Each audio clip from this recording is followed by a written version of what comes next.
Hello ladies and gentlemen, once again this is Jeremy Smith. Recently I had a chance to take a look at Sony's new A6400. Now, to clear up a couple points right now, no, the A6400 is not a replacement for the A6500. The A6500 in Sony's lineup is still considered to be a higher end product. This camera actually replaces the A6300, which is going to go away completely, and then Sony will have, at least for now, the A6000 below it. So they'll have like an A6000, then the A6400, then the A6500. So that's how things are. So yeah, the A6500 has some features this camera doesn't have, like the in-body stabilization, and it's going to remain, at least for now, the king of the Sony APS-C camera heel. A lot of people also seem to be pretty upset about missing features on this camera.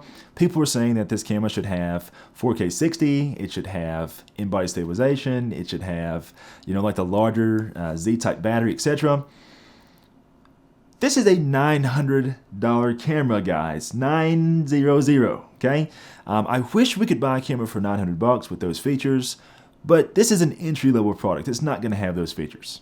However, this is still a very compelling camera in my opinion because it does debut Sony's new autofocus technology. It has something that Sony is calling real-time IAF and real-time tracking.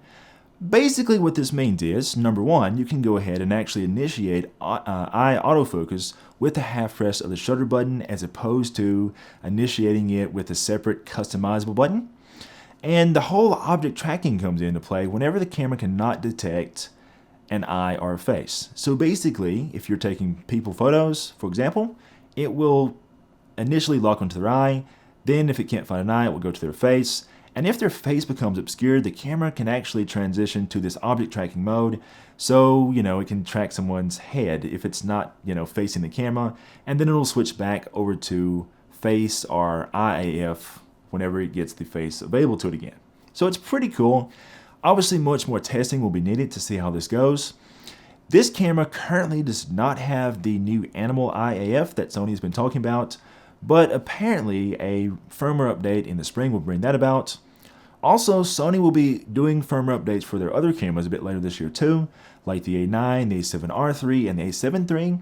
So those cameras will be able to benefit from the new features like the IAF and things like that. So we'll be seeing a lot more updates there too. So obviously much more testing will be done.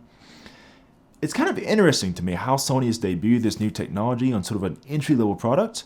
This kind of takes me back to 2012 when Canon came out with the Rebel T4i, which was their first camera, or their first DSLR camera that had autofocus in video mode that was, really usable. And then a year later, we got the 70D, which was a higher end camera with that technology. So for whatever reason, a lot of times camera manufacturers debut these newer technologies on lower end cameras. Seems as though Sony is doing that here, and I think that's a really good thing. A few other things that we noticed on this camera all have to do with the physical aspects of it. So let's go ahead and take a closer look at the camera and we go into a bit more detail. Alright, so taking a closer look at this 6400, the big thing here, of course, is that new screen.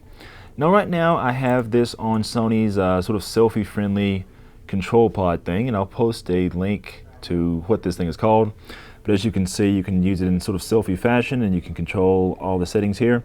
This is something that's been around in Sony's lineup for quite a while, but of course, it makes a lot of sense on this camera, because now we have the ability to go in here and bring the screen all the way up and all the way out like this. It is a little bit of a shame that it does block our hot shoe up there, so that's kind of a downside to it. But there's ways of getting around that. You can use a little small bracket, that way you can relocate your microphone off to the side, or you can use a small cage, if you don't want to have your microphone mounted right there. But all in all, pretty good. I think this is really good that Sony finally did this. Obviously, lots of vloggers out there have been asking for this for quite some time. So that is a really good thing to see. I just showed you guys some of the focus tracking ability. And I'm going to be doing another video in the future to kind of discuss that in more detail. But this, of course, is just a little bit of an initial look. The other thing that I've noticed that is different on this camera is that whenever we go into our menus, we have a menu interface that's more like some of the other Sony cameras that have come out recently. So if you go in you guys will actually notice that we don't have those Play Memories camera apps anymore. Sony will be announcing a new app soon to replace the Play Memories app. It's going to be called Imaging Edge, which is something that they use for the Mac and Windows machines, but it will be available on mobile devices too. So that'll be cool. So no more Play Memories. But in lieu of Play Memories, we still have all the other controls here. Just like on the A9 and A7 III and A7R III.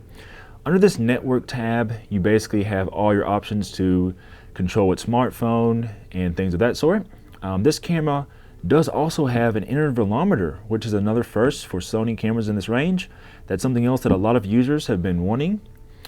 And we do have over here, if we go to our customization, this is something that I always liked on the Fuji cameras, for example. But if you go in here, you can assign your different custom key settings. You can assign different options for stills, for video, and for playback separately. If you go into custom key here, you now get this nice interface that actually shows you where the buttons are located on the camera. And this is something, as I mentioned, I really liked on the Fuji cameras, and it was not on Sony. But now to be able to see what button is what is really nice. You guys have no idea how many times people ask me what the focus hold button is. You know, that's that button that a lot of people assign to their eye detection.